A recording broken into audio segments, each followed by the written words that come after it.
వాసుదేవ్ గారు. ఏంటి సీత గారు, ఏదో టెన్షన్ లో ఉన్నట్టున్నారు? అవును వాసుదేవ్ గారు, మీతో అర్జెంటుగా మాట్లాడాలి. రండి, లోపల కూర్చొని మాట్లాడుకుందాం. అయ్యో, అంత టైం లేదు వాసుదేవ్ గారు. అసలేంటి ప్రాబ్లం? సుబ్బలక్ష్మిని శకుంతలాదేవి ఈ రోజు చంపేయబోతోంది.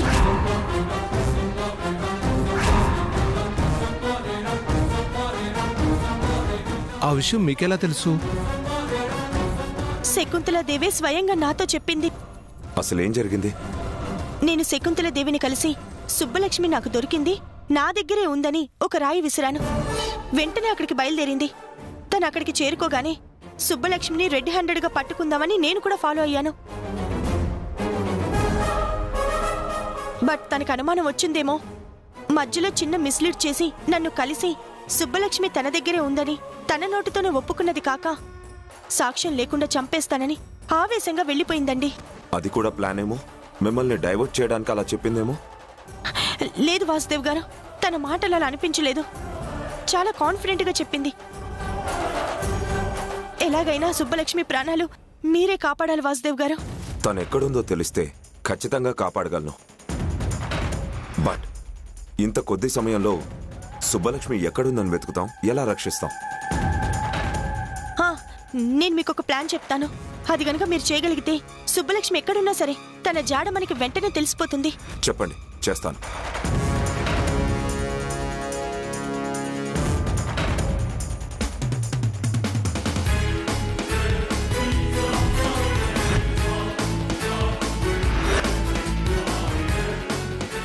అది వాసుదేవ్ గారు. సూపర్. రాన్నయ్య.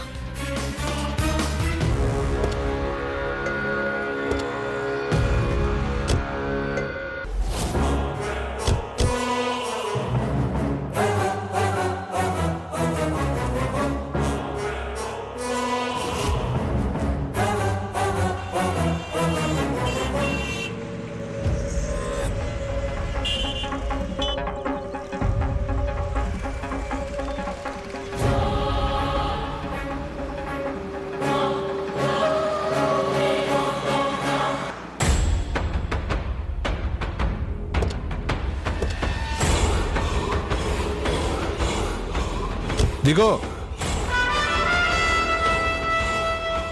దిగో. ఇక్కడ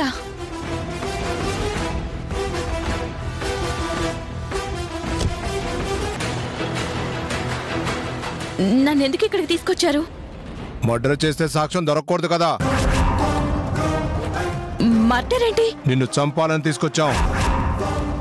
ఇదిగో, పిచ్చి వేషాలేస్తే మేడం చెప్తాను.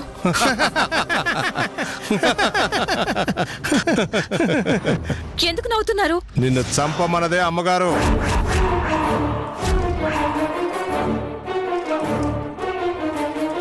మీరు అబద్ధం చెప్తున్నారు కదా? అబద్ధం చెప్పాల్సిన అవసరం మాకేంటి? నీ అవసరం తీరిపోయిందంట, అందుకే నేను చంపేయమన్నారు. మీకు దండం పెడతాను, నన్ను చంపొద్దు, నన్ను వదిలేయండి. నువ్వు ఎంత బతిలాడినా నిన్ను చంపడం మాత్రం ఖాయం. పట్టుకుంటారా దాన్ని?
మేడం, నన్ను చంపొద్దు మేడం.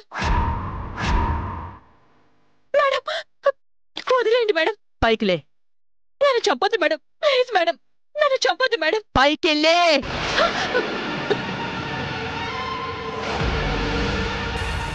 మేడం, ఇన్ని రోజులు మీరేం చెప్తే చేశాను. మీ పగ కోసం నేను ప్రేమించిన రాకేష్ని కూడా కాదని రామరాజు గారిని పెళ్లి చేసుకోవడానికి కూడా సిద్ధపడ్డాను. మీ మాటని ఏనాడు కాదనలేదు, మిమ్మల్ని ఎదిరించి ప్రవర్తించలేదు. మీ సంతోషం కోసమే తప్ప నా స్వార్థం కోసం ఏ పని చేయలేదు. రామరాజు గారు నా పేరు మీద 10 ఎకరాల పొలం రాసిచ్చినా కూడా నా బ్రతికేదో నేను చూసుకోకుండా ఆయన కుటుంబం మీద మీరు ప్రతీకారం తీర్చుకోవడానికి నేను చచ్చినట్టుగా నాటకం ఆడి మీ కనుసన్నల్లోనే ఉంటున్నాను. దయచేసి నన్ను చంపొద్దు మేడం, ప్లీజ్ మేడం, మీ కాళ్ళు పట్టుకుంటా. నువ్వు చెప్పిందంతా నిజమే వెంకట సుబ్బలక్ష్మి. ఎన్నో సంవత్సరాలుగా రామరాజు కుటుంబం మీద నేను పెంచుకున్న పగకి నిన్నొక ఆయుధంలా వాడుకున్నాను, అస్త్రంలా ఉపయోగించుకున్నాను. నా కోసం నీ బంగారు భవిష్యత్తుని పణంగా పెట్టావు. నేను కాదనడం లేదు, కానీ శత్రువుని చంపడానికి ప్రయోగించిన బాణాన్ని మళ్ళీ వెనక్కి తెచ్చుకోరే. ఎదుటివాడి గుండెల్లో దింపిన బుల్లెట్ ని తిరిగి తీసుకోరే.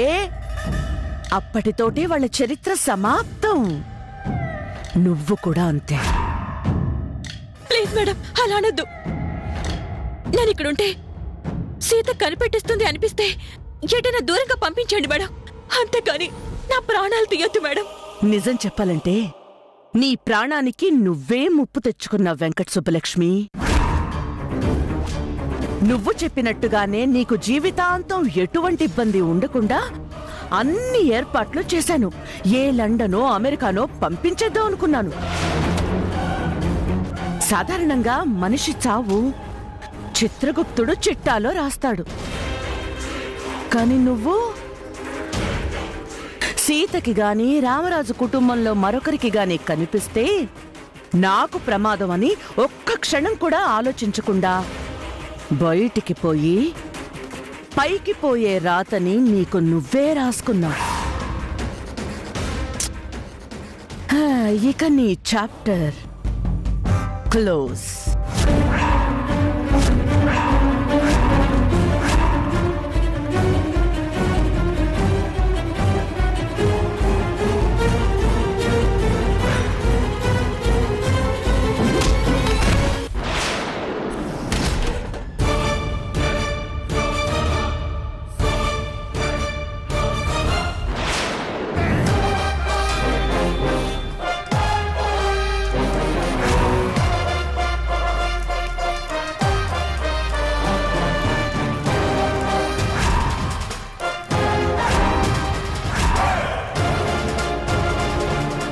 చంపేయాలని చూస్తున్నారక్క, కాపాడక్క. నీకేం భయం లేదు సుబ్బలక్ష్మి. అబ్బచ్చా, బయలుదేరొచ్చిందండి రాణి రుద్రమదేవి. సుబ్బలక్ష్మి మాత్రమే కాదు, ఇక్కడి నుంచి నువ్వు కూడా ప్రాణాలతో వెళ్ళవు సీత. అది చూద్దాం. చూద్దాంలే గాని ఈ సమయంలో కూడా నీ తెలివితేటల్ని పొగడకుండా ఉండలేకపోతున్నాను. నేను నీకు ఛాలెంజ్ చేసిన ఇంత షార్ట్ పీరియడ్ లో ఈ ప్లేస్ నెలా తెలుసుకోగలిగావు? నువ్వు ఆవేశంతో వార్నింగ్ ఇస్తున్నప్పుడు నేను ఆలోచనతో నా బుర్రెకి పదును పెట్టాను.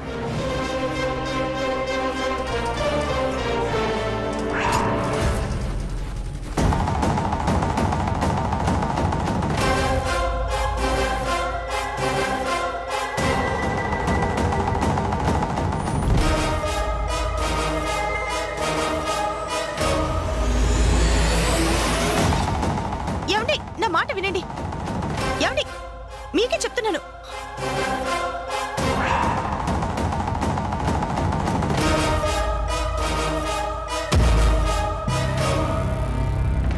పంతం నెగ్గాలంటే పట్టుదల ఉంటే మాత్రమే సరిపోదు. పరిసరాల్ని కూడా జాగ్రత్తగా గమనించే తెలివి ఉండాలి. పగ సాధించాలంటే లక్ష్యం మాత్రమే పెట్టుకుంటే చాలదు, సంకల్పం కూడా ఉండాలి. అది సరైన దారిలో ఉండాలి. ఇలా అడ్డదారులు తొక్కి గెలవాలనుకుంటే ఓటమి తప్పదు. చేసిన నేరానికి శిక్ష అనుభవించక తప్పదు. ఇక నీ ఆట కట్టు శకుంతలాదేవి.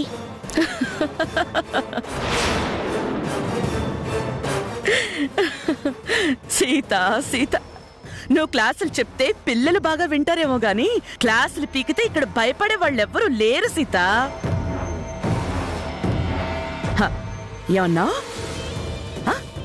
నా ఆట కట్టా? చేసి అడ్రస్ తెలుసుకున్నంత మాత్రాన నా అడ్రస్ గల్లంతో చేస్తాను అని చెప్పే అంత ధైర్యం నీకెక్కడి నుంచి వచ్చింది సీత?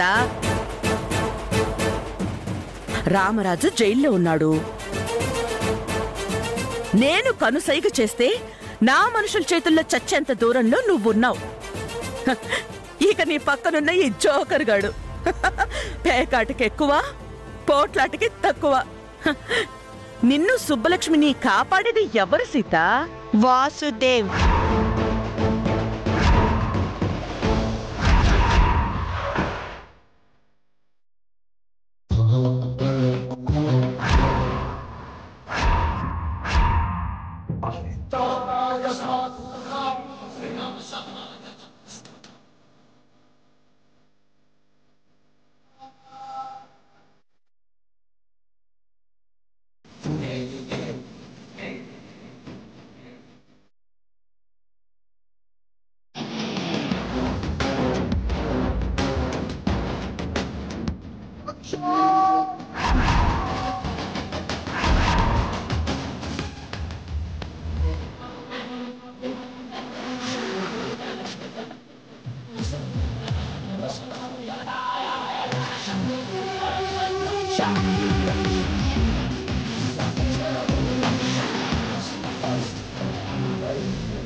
నీ గురించి సీత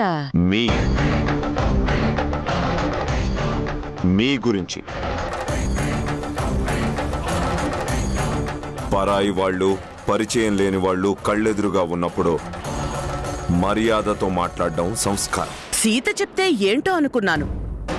ఈ శకుంతలాదేవిని ఎదిరించి నిలబడగలిగే సత్తా నీకుందో లేదో తెలీదు గాని ఎదురుగా నిలబడి సమాధానం చెప్పగలిగే పొగరైతే నీకుంది. సత్తా అనేది దొంగ దెబ్బ కొట్టి పగ సాధించాలనుకోవడంలో ఉండదు. పొగరనేది చెప్పే సమాధానంతో అర్థం కాదు. ఒక్కసారి గెలిచేలా దెబ్బ కొట్టాలి అంటే ఎదురుగా తలబడితే సరిపోతుంది. కానీ ప్రాణం ఉన్నన్ని రోజులు కుటుంబం మొత్తం కుమిలి కుమిలి కుమిలి ఏడవాలి అంటే, ప్రతిరోజు చస్తూ బ్రతకాలి అంటే ఇలా దొంగ దెబ్బ కొడితేనే బలంగా బలంగా గుండెల మీద తగులుతుంది. ఆ నొప్పి జీవితాంతం ఉంటుంది. మీరు చాలా తప్పుగా ఆలోచిస్తున్నారు శకుంతలాదేవి గారు. పగ సాధించడానికి అడ్డదారులు తొక్కి గెలిచిన వాళ్ళెవ్వరూ చరిత్రలో, పురాణాల్లో, ఇతిహాసాల్లో ఎక్కడా లేరు. ఇప్పటికైనా మించిపోయిందేమీ లేదు. మంచిగా మారండి. రామరాజు గారిని మీరే స్వయంగా బయటకు తీసుకొచ్చి అతన్ని క్షమాపణ అడగండి. రామరాజు గారు కానీ, సీత గారు కానీ మన్నించే గొప్ప గుణం ఉన్నవాళ్లే తప్ప జరిగిన దాన్ని మనసులో పెట్టుకొని కోపం పెంచుకునే మనుషులు కాదు. సాటి మనిషిని చంపితే, కోపంతో పగ సాధిస్తే అహం చల్లబడుతుందేమో. అదే మనిషికి ప్రేమను పంచి చూడండి, ఆప్యాయంగా ఆదరించి చూడండి. ఒక్కసారి ఆ అనుభూతి మీ గుండెను తట్టాక జీవితం ప్రశాంతంగా ఉంటుంది, బతుకు హాయిగా ఉంటుంది. ఒక్కసారి ట్రై చేసి చూడండి శకుంతలాదేవి గారు. సడన్ గా మాటలో తేడా వచ్చింది. అందులోంచి నీతి కూడా పుట్టుకొచ్చింది. ఓ, నా మనుషుల్ని చూసి నా క్యాలిబర్ ఏంటో అర్థమయ్యి రామరాజు ఎప్పటికీ జైల్లోనే మగ్గిపోతాడు అనే భయం మొదలైందా?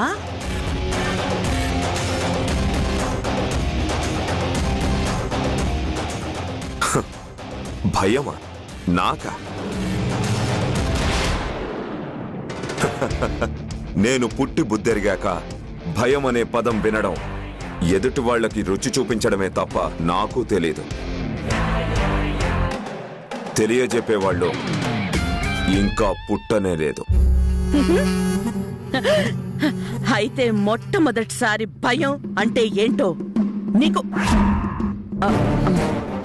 సారీ నీకు సంస్కారం కావాలి కదా. మీకు భయం అంటే ఎలా ఉంటుందో చెప్పేది ఈ శకుంతల దేవి అన్నమాట. రేయ్, మనం ఒక్క మర్డర్ ప్లాన్ చేసుకున్నాం. దేవుడు మనకి మరో 3 మర్డర్స్ కాంట్రాక్ట్ ఇచ్చాడు. నలుగురిని లేపేండ్రా.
చాలా థ్యాంక్స్ వాసుదేవ్ గారు. మీరు చేసిన మేలు మా కుటుంబం ఎప్పటికీ మర్చిపోదు. మేము అడగకుండానే వరం ఇచ్చి ఒక ప్రాణాన్ని కాపాడమే కాదు, అన్యాయంగా ఒక మంచి మనిషిని జీవితాంతం జైలు పాలు కాకుండా కాపాడారు. నాదేముంది సీతగారు, మంచికెప్పుడు చెడు జరగదు. 10 మందికి సహాయం చేసే మీ భార్యాభర్తల గొప్ప మనసే మీకు శ్రీరామ రక్ష. ఇగో వాసుదేవ్ సారు, మా బావని బయటికి తీసుకురానికి మా సీత సెల్లికి ఆశలన్నీ చచ్చిపోయే టైంలా మీరు కలిసి వాళ్ళ కేల్ ఖతం చేసి మాకు చాలా గొప్ప సాయం చేసిర్రు. అందుకే మీకు మస్తు థ్యాంక్స్.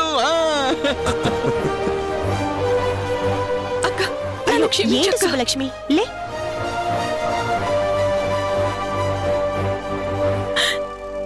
నీకు నీ కుటుంబానికి చాలా ద్రోహం చేశానక్క.